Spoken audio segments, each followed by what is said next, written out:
y'all, it's Kay from the Literary Apothecary and welcome back to my channel. Today we're going to be finally doing my August wrap up and my September TBR.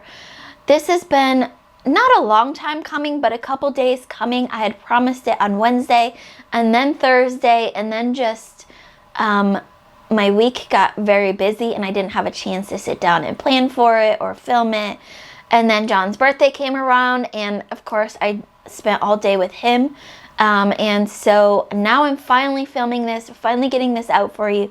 But really, August was such a weird reading month for me because it got so busy with work and side projects and stuff that I only finished 5 books and 1 essay, which for me is a little slow, especially considering some of them are carryovers and some of them are still carryovers into September, which we'll get into in just a minute.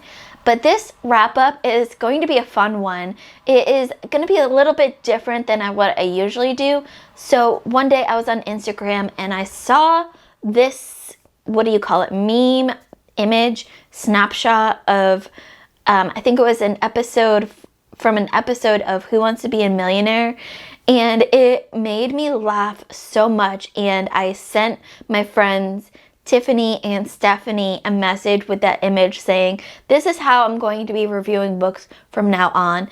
And so they said I absolutely have to, and I had meant to do it for July, and I totally forgot because I got in my normal habit of preparing for videos like I usually do and forgot that I was going to change it up for that month. So here I am changing it up for August instead, which is good because we only have 5 books to talk about in August. So you see the image there. My ratings will be from the ideas of no diggity, hardly any diggity, a fair amount of diggity, and an overwhelming surplus of diggity. This is going to be so much fun, y'all. I will try to explain why I chose one of those for with that book, and I will go in the order of how I finished the books in August. So first up we have Unmasking Autism by Devin Price. This was a nonfiction book about autistic people that feel like they have to put masks on in society or the workplace or just life in general, and how they can go about taking that mask off and being their true self out there. For me, this one felt at a hardly any diggity rating. I mean, partly I was definitely the wrong audience for this. This was more geared towards people who have autism, and I have not been diagnosed with autism.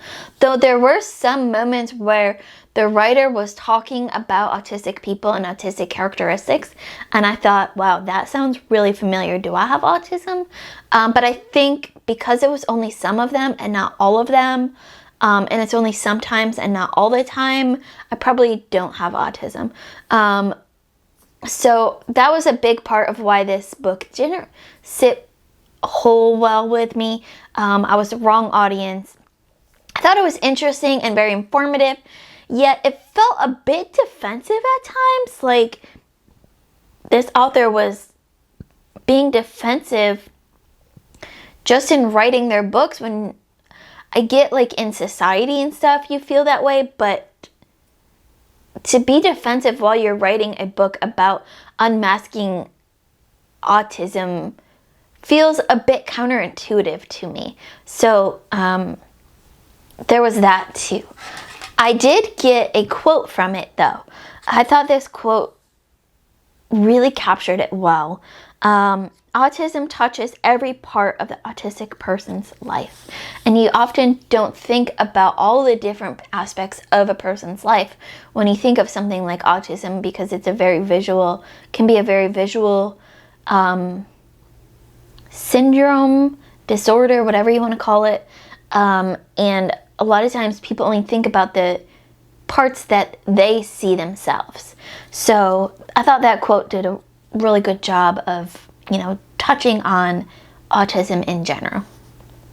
Next up, we have Holy Water by Joan Didion. This was our Joan Didion essay of the month, and this is another hardly any diggity for me. Ratings, this I learned more than I ever wanted to about waters and water systems from this essay, but it just felt a little boring to me, which is weird to say about Joan Didion because y'all know how much I love her nonfiction writing.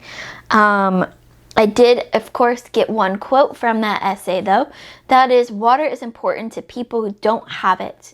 And the same is true for control. And that, to me, was so made me think a lot. Next up, we have Phased by Tori Tekken. On the book, of course, it's labeled as Victoria Tekken, but most people in the booktube world know her as Tori from Tori Talks 2. Tori I had on Self Pub Sunday, and I absolutely loved Phased so much. This I rated an overwhelming surplus of diggity. Like I said, I loved this book. I loved everything about this book. And I can't wait for the second part of that duology to come out. I'm so excited. This was a book about werewolves and werewolf teens and coming of age, and it was just so well written. Tori did a fantastic job with this. Next up, we have Travels with Charlie by John Steinbeck. Now, this was a hard rating for me to give because I absolutely loved this book, but it's also very much of its time and dated now in 2023. Of course, John Steinbeck wrote this in, I think, the 60s as he was traveling across country with his dog Charlie. It was absolutely endearing. It was fantastic, but it was also a product of its time. So it had some racist remarks, it had some sexist remarks, of classic remarks of its time. So I gave it a fair amount of diggity because I still loved it so much, but it was a product of its time. So we have to take that into account. And my quote from Travels with Charlie is from the very beginning, and it was kind of almost a thesis statement of why I am taking this trip. Steinbeck writes, I, an American writer, writing about America, was working from memory, and the memory is at best a faulty, warpy reservoir. I had not felt the country for 25 years, and I read that quote and I got goosebumps, and I still am getting goosebumps now. So I just felt like that quote was well written, a good why is he doing this quote, and also gives you kind of a good idea of what John Steinbeck's writing style is going to be like in this book. Next up, we have Deathless Beast by Andrew Meredith. This was a self-pub book that I read. It was a buddy read with my friend Leslie. This one for me was hardly any diggity.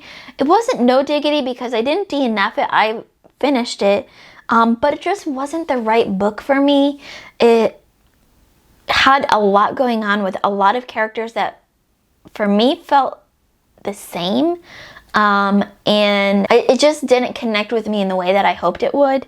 But as of these other books, I did get a quote from it.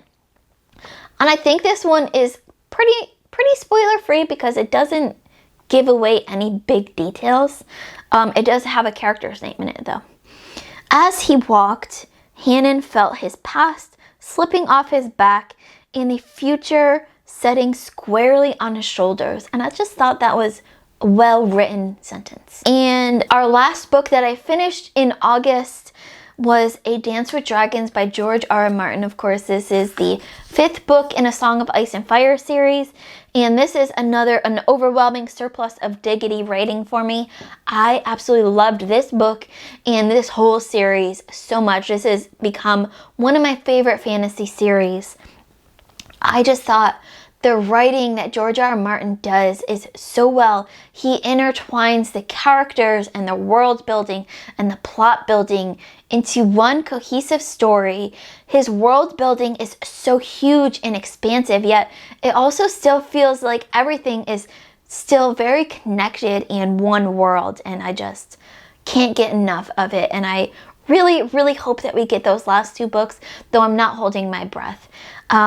I've got 2 quotes from this book because I just couldn't pick out of them.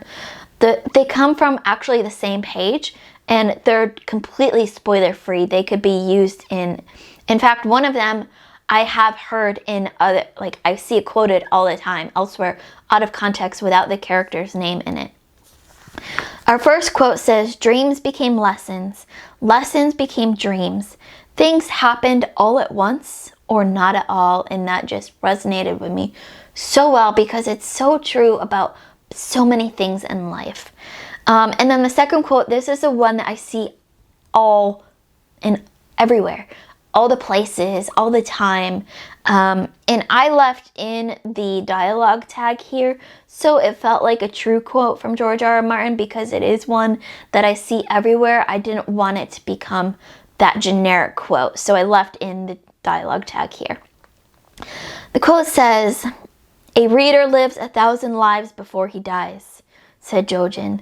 "The man who never reads lives only one." And if you're a reader, obviously you are, if you're watching this, that just hits you straight to the core.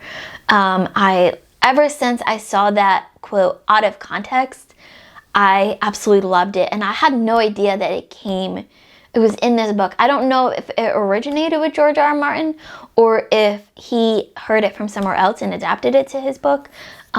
Either way, I love it so much. So let's talk about those books that I couldn't quite finish in August that have carried over into September.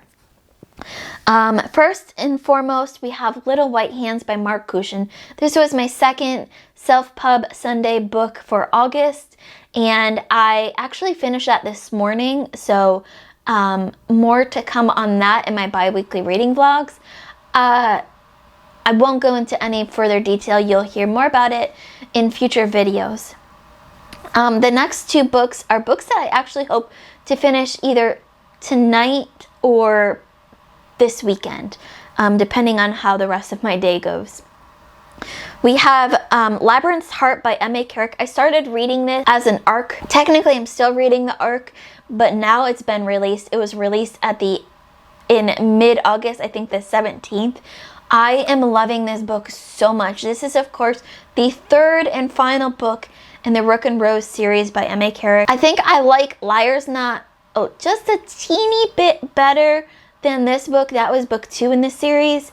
But I love this book so much, and I miss this world and these characters. And then the other book that I hope to finish this weekend, A Declaration of the Rights of Magicians by H.G. Perry. Y'all know I've been reading this since July. It's no detriment to the book itself or the writing.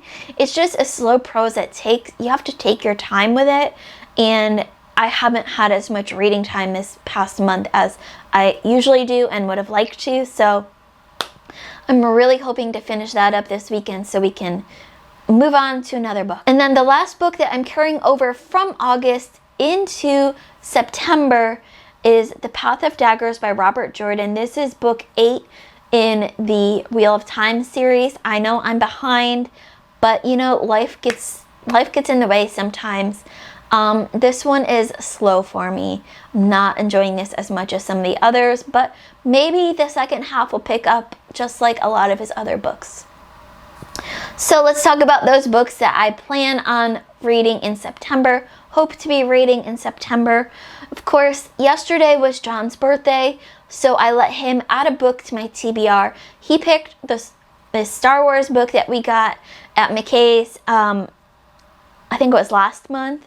It's actually 3 books in one, and it's a novelization of I think the first 3 Star Wars movies that we got, A New Hope and all of them.